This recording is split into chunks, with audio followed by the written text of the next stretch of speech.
एकटा नचारी सुनाबऽ जा रहल छी।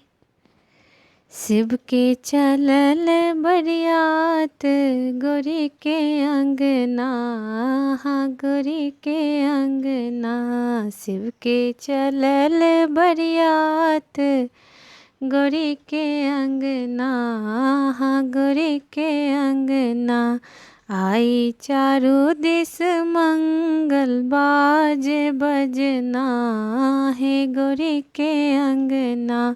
शिव के चलल बरियात गोरी के अंगना, हाँ गोरी के अंगना।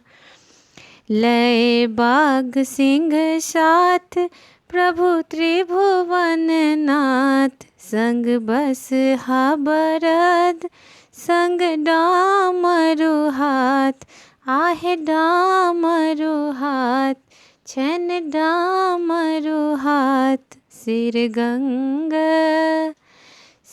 गंगा बहैया चलैया झरना, हाँ चलैया झरना। शिव के चलल बरियात गोरी के अंगना, हाँ गोरी के अंगना। शिव के चलल बरियात गोरी के अंगना, हाँ गोरी के अंगना। प्रभु भूतक संग छैठ पीबैत भंग, छैठ में ना कनैत देखी बर के रंग, आहे बर के रंग, आहे बर के रंग। कौन बर खोजी लैल नरद बभना, हाँ नरद बभना। शिव के चलल बरियात गोरी के अंगना, हाँ गोरी के अंगना। आई चारों दिस मंगल बाजे बजना, हे गोरी के अंगना। शिव के चलल बरियात गोरी के अंगना, हे गोरी के अंगना। हमर गौरी सुकुमार कोना रखती सम्हार, बरआनी देला जे भंगिया भिखार, आहे भंगिया भिखार छैठ भंगिया भिखार। कोन लोहा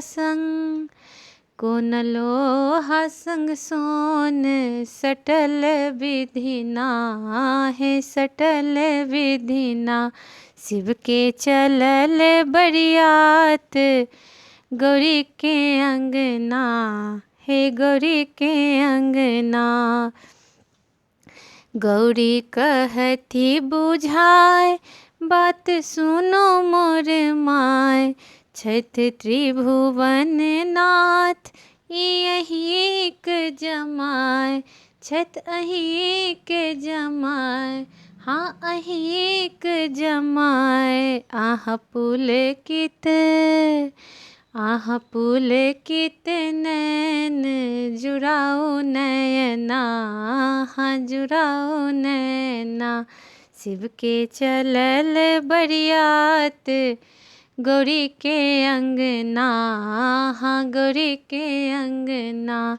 आई चारों दिस मंगल बाजे बजना, हाँ गोरी के अंगना। शिव के चलल बरियात गोरी के अंगना, हे गोरी के अंगना।